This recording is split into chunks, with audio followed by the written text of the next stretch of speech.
வணக்கம் மக்களே, இந்த காணொளியில upcoming dividend, bonus, stock split, IPO updates பத்தி பார்க்கலாம். வாங்க வீடியோக்குள்ள போலாம். முதலாவதா நம்ம பார்க்க போறது அப்கமிங் டிவிடெண்ட் அப்டேட்ஸ் பத்தி. வசுந்தரா ரசாயன்ஸ் இவங்க ₹2 டிவிடெண்ட் அனௌன்ஸ் பண்ணியிருக்காங்க. Record date 19th September. Commercials in bags இவங்க 40 பைஸ் டிவிடெண்ட் அனௌன்ஸ் பண்ணியிருக்காங்க. Record date 15th September. Rajgor castor இவங்க 10 பைஸ் டிவிடெண்ட் அனௌன்ஸ் பண்ணியிருக்காங்க. போண்டாடா இவங்க 10 பைஸ் டிவிடெண்ட் அனௌன்ஸ் பண்ணியிருக்காங்க. அப்கமிங் போனஸ் அப்டேட்ஸ் பத்தி பார்த்துடலாம். டிஜிகோ ஸ்டுடியோஸ் இவங்க 1:1 ரேஷியோல போனஸ் அனௌன்ஸ் பண்ணியிருக்காங்க. ரெக்கார்ட் டேட் இன்னும் அனௌன்ஸ் பண்ணல. ஸோ ஒரு ஷேர் வச்சிருந்தா ஒரு ஷேர் போனஸா கிடைக்கும். லக்ஷ்மி கோல்டர்னா இவங்க 7:5 ரேஷியோல போனஸ் அனௌன்ஸ் பண்ணியிருக்காங்க. ஸோ 5 ஷேர் வச்சிருந்தா 7 ஷேர் போனஸா கிடைக்கும். இதுக்கான ரெக்கார்ட் டேட்டா 10 அக்டோபர் கொடுத்துருக்காங்க. ஸோ இந்த பாசிட்டிவ் நியூஸ் காரணமா இந்த ஸ்டாக் இன்னைக்கு 10% வரைக்கும் ரேலி ஆயிருக்கு.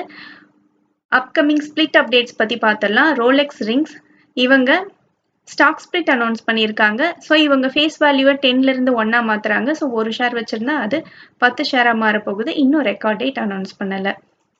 அப்கமிங் ஐபிஓ அப்டேட்ஸ் பார்த்தலாம். தேவ் ஆக்சிலரேட்டர் இவங்க ஐபிஓ வரப்போகுது. செப்டம்பர் 10ல இருந்து 12 வரைக்கும் இந்த ஐபிஓ ஓப்பன்ல இருக்க போது. இது 143.35 crores-கான ஐபிஓ.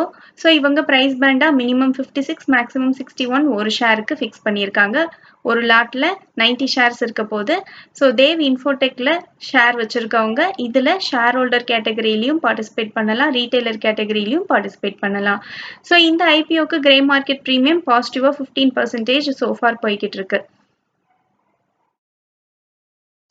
அடுத்ததா ரைட் டிஷ்யூ சபு சோடியம் இது ஒரு penny stock. Current market price 16.9 இருக்கு. இவங்க 49 crores ஒர்த்தான ரைட் டிஷ்யூ கொண்டு வர போறாங்க. அடுத்ததா போன்பே இவங்க கான்ஃபிடென்ஷியல் ஃபைலிங் மூலமா இந்த செப்டம்பர் மந்த் எண்டுக்குள்ள செபி கிட்ட டிராஃப்ட் பேப்பர்ஸ் ஃபைல் பண்ண போறாங்க. ஸோ இந்த ஐபிஓட சைஸ் 10K இருந்து 13K crore வரைக்கும் இருக்கலாம்னு எக்ஸ்பெக்ட் பண்றாங்க. ஸோ இந்த ஐபிஓ லான்ச் ஆகிற பீரியட் வந்து early 2026 இருக்கலாம்னு எக்ஸ்பெக்ட் பண்றோம். நன்றி மக்களே, இந்த காணொலி உங்களுக்கு பயனுள்ளதா அமைஞ்சிருந்தா இந்த சேனலுக்கு சப்ஸ்கிரைப் பண்ணுங்க. நான் ரெஜிஸ்டர்ட் அட்வைசர் இல்லை. உங்களுக்கு முதலீட்டுல சந்தேகங்கள் இருந்தா ரெஜிஸ்டர்ட் அட்வைசரை கான்டாக்ட் பண்ணலாம்.